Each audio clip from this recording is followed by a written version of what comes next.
c'est t'existes. Alors, t'existes comment?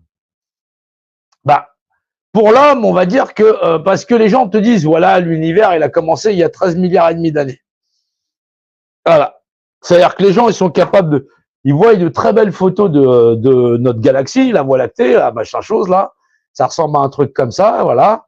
Comme ça, comme ça, comme ça. Voilà. Et puis, il y a toutes les étoiles autour et tu as l'impression que ça tourne. Voilà. Ça, c'est la représentation de la Voie lactée. Et on dit, l'univers dans lequel on existe, il a 13 milliards et demi d'années. Alors, c'est pas tout à fait ça. C'est pas tout à fait ça.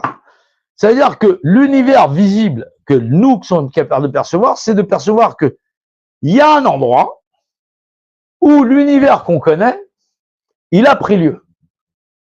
Et que il y a eu cette grande explosion et que nous, on est capable de lire que cette explosion, on est ici, voilà, on est ici, voilà, et qu'on est capable de voir qu'il y a quelque chose devant. Et ça, entre ici et ici, ce serait pour nous l'univers visible. C'est-à-dire des trucs qui n'ont pas eu lieu, et c'est-à-dire qu'il y a des images fossiles de ce qu'il y avait là, et de savoir qu'on avance dans cette direction. Or, l'univers qui était ici à l'origine, donc il y a 13 milliards et demi d'années, on va dire 14, voilà, 14 milliards d'années, c'est un point d'origine qui est l'explosion de matière qui va donner notre univers dans l'espace-temps et de la matière. Or, cette matière-là, là, elle a bien une origine. Elle a une origine. Or, les molécules qui composent la matière sont 10 puissance 36, machin chose là.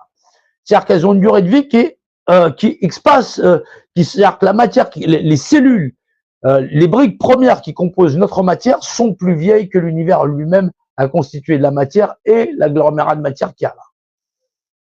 C'est pour ça que on est à chaque fois dans le fait de raconter aux gens l'univers, il a tel âge. Non, notre univers, c'est-à-dire que le point qui va générer l'univers que nous connaissons, c'est que les briques premières, elles ont une valeur qui est plus de 360 milliards d'années.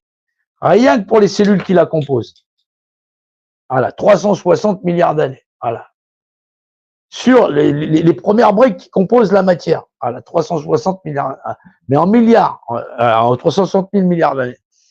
Maintenant, nous référons, nous, qu'à un point de données dans l'espace. Ça veut dire que ce qui fait naître, c'est-à-dire qu'au plus loin de ce qu'on puisse voir dans l'ensemble et du point milieu qui est là, pour tout ce qui a lieu sur l'univers que nous connaissons, c'est une zone de fuite qui va de là à là, dont on ne saurait pas voir l'ensemble, et dont l'angle de vision là nous fait dire qu'il y a bien un point d'origine à cet endroit-là, et que nous ne sommes capables de voir que jusque-là.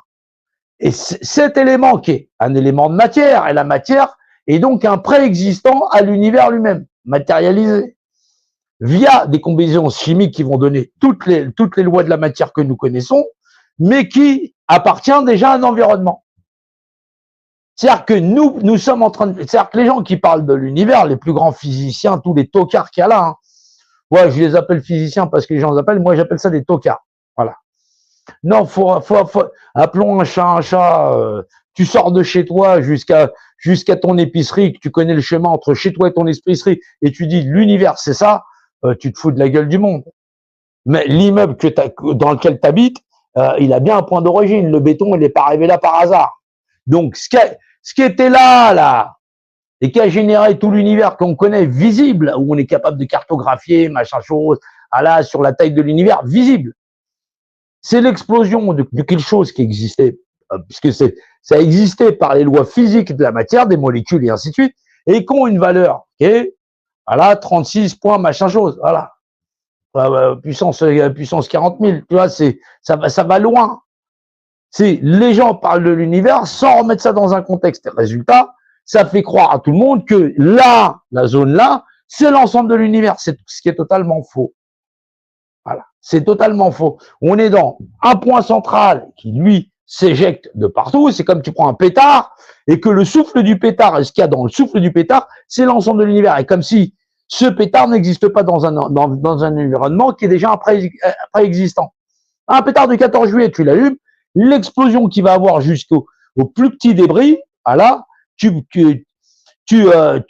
gardes ça comme si c'était du moment où tu l'allumes, il explose jusqu'à l'endroit où il va s'éjecter au plus loin. C'est ce qu'on appelle chez nous l'infini. C'est la seule chose que nous sommes capables de percevoir. C'est le moment où la mèche elle a explosé. Voilà, cette mèche elle a explosé, elle projette tout un tas d'éléments qui vont se diriger dans plusieurs directions. Et nous, on est capable que ça a eu lieu il y a 14 milliards d'années. C'est tout ce qu'on est capable de connaître de notre univers. Tu as tout un tas d'escrocs qui sont en train de te dire combien de dimensions, machin chose, cela. Voilà.